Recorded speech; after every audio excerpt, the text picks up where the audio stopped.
Hey everyone, I just wanted to get on for a minute and share a little activity for this week. I know we're all cooped up at home, so parents, grandparents, I have gathered stuff from around the house to be able to share this fun activity with your kids. First, what you're going to want to do is get on the church website. I was just on it looking at it and printing out these papers, and she has a little kids section. When you get on, if you click on the kids section, there's all the videos, all the TJ videos, all the Forge videos. Yeah, she's just done a really good job. So yay, Esther, I love it. It's great. Super simple to use. So I know that she said she was going to be putting this up for you guys to be able to print off and use. So it is a scavenger hunt. It also comes with a coloring sheet for the kids and with instructions. Now, it says that you can hide toys or whatever, maybe candy you're giving your kids for Easter. But for me, I thought it would be super fun to do resurrection eggs. Now, for those of you who don't know what resurrection eggs are, they are Easter eggs filled with just the things that represent the last week of Jesus's life here on earth. So I went online to get some and they were completely sold out. So I decided to get a little creative and use everything that I could around the house. So this is all stuff that I had around the house and that you probably do. And it's just a fun activity for you guys to be able to share with your kids the story of, hold on, the story of Jesus and his death and resurrection. Yes, like I was saying, it's just a fun activity to share with your kids about the last week of Jesus's life here on earth. So all the stuff I used around the house, and you probably have it too. If you don't, just think outside the box. It does not have to be perfect. The kids are going to love it anyways. If you don't have eggs, don't use eggs. Just get all these supplies together and sit down and talk to your kids, read the Bible, and go over the story of Jesus' last week here on earth. This is just a fun way to do it. So what I'm going to do is I'm going to take the scavenger hunt. And so like number 1 says, the people sang praise as Jesus rode in. The next clue you need is in the kitchen.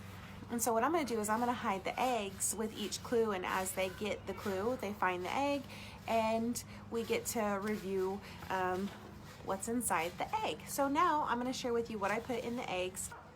Okay, so in egg number 1, where's the one? There it is. I have a palm branch. Not really, it's just a leaf, but it is to represent Jesus being celebrated as he came into the city. So that's in number 1. In number 2, I have just some crackers. Mine are just saltines. At first I had, I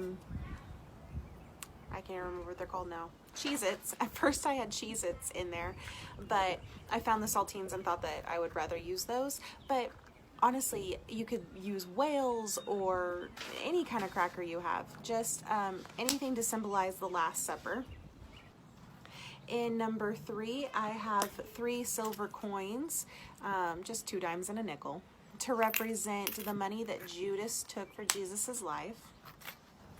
In number 4, I have rose bushes outside here, and so I just went and cut off some thorns to represent the crown of thorns. But you honestly, if you don't have any bushes with thorns, just grab some twigs and I would just wrap it into like a little crown, and it will represent enough for you to be able to talk to your kids. Like I said, it does not have to be perfect. This is just a fun activity to sit down and be able to have this conversation with your kids.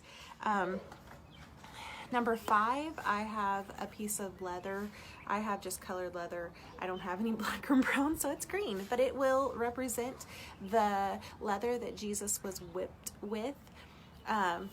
Again, doesn't have to be perfect. Number 6 is, I made it out of a toothpick, crazy enough.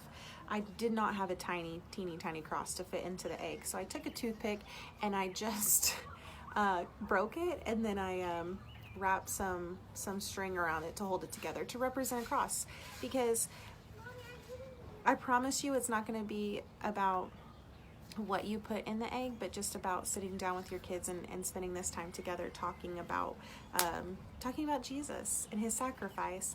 And so yeah, anything you can think of. Number 7 are just 2 nails to represent the nails they put in Jesus' hands and feet. Woo. Number 8 is just a piece of paper that says King of Jews on it, just to represent the plaque that they put above his head on the cross.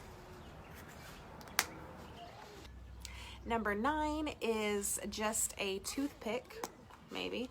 A toothpick with the bottom broken off to represent the spear that they put in Jesus' side, and then just a sponge to represent his last moments before his death, and what they gave him to drink. Now, I had to go to the store. I placed an online order, so I bought the sponge, but it is not necessary. If all you have is a toothpick, use it. Tell the story about Jesus on the cross and his last moments. You do not have to have the sponge. Number 10 is just a piece of a dish towel to represent the cloth that Jesus was wrapped in and laid in the tomb. Number 11 is just a rock to represent the stone that was rolled in front of the tomb. And number 12 is empty because Jesus rose again. He is alive and the tomb is empty, and we serve a risen Savior today. So yeah, this is just a fun activity. Like I said, I'm going to use it with the scavenger hunt.